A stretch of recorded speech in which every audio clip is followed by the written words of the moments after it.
Il y a fort longtemps, vivaient en Chine deux frères. Wang, l'aîné, était le plus fort et brimait sans cesse son cadet. À la mort de leur père, les choses ne s'arrangèrent pas et la vie devint intenable pour Wang cadet. Wang l'aîné accapara tout l'héritage du père, la belle maison, le buffle et tout le bien.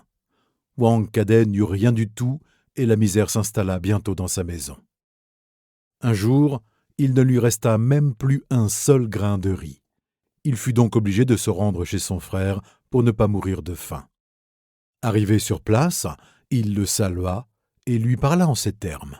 « Frère aîné, prête-moi un peu de riz. » Mais son frère, qui était très avare, refusa tout net de l'aider et le cadet repartit bredouille. Ne sachant que faire, Wang cadet s'en alla pêcher au bord de la mer Jaune. La chance n'était pas de son côté, car il ne parvint pas à attraper le plus petit poisson. Il rentrait chez lui les mains vides, la tête basse, le cœur lourd, quand soudain il aperçut une meule au milieu de la route. « Ça pourra toujours servir » pensa-t-il en ramassant la meule, et il la rapporta à la maison.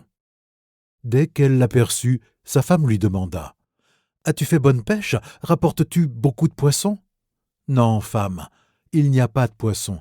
Je t'ai apporté une meule. »« Wang cadet, tu sais bien que nous n'avons rien à moudre.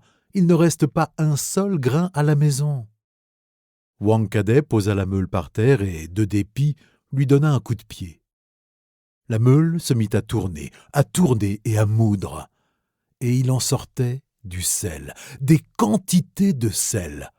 Elle tournait de plus en plus vite, et il en sortait de plus en plus de sel.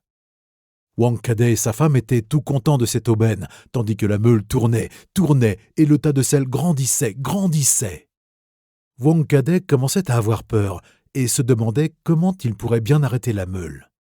Il pensait, réfléchissait, calculait. Il ne trouvait aucun moyen. Soudain, il eut enfin l'idée de la retourner. Et elle s'arrêta. À partir de ce jour, chaque fois qu'il manquait quelque chose dans la maison, Wang cadet poussait la meule du pied et obtenait du sel qu'il échangeait avec ses voisins contre ce qui lui était nécessaire. Ils vécurent ainsi, à l'abri du besoin, lui et sa femme. Mais le frère aîné apprit bien vite comment son cadet avait trouvé le bonheur, et il fut assailli par l'envie. Il vint voir son frère et dit « Frère cadet, prête-moi donc ta meule. » Le frère cadet aurait préféré garder sa trouvaille pour lui, mais il avait un profond respect pour son frère aîné, et il n'osa pas refuser. Wang l'aîné était tellement pressé d'emporter la meule que Wang cadet n'eut pas le temps de lui expliquer comment il fallait faire pour l'arrêter. Lorsqu'il voulut lui parler, ce dernier était déjà trop loin, emportant l'objet de sa convoitise. Très heureux, le frère aîné rapporta la meule chez lui et la poussa du pied. La meule se mit à tourner et à moudre du sel. Elle moulut sans relâche, de plus en plus vite. Le tas de sel grandissait sans cesse. Il atteignit bien vite le toit de la maison. Les murs craquèrent, la maison allait s'écrouler.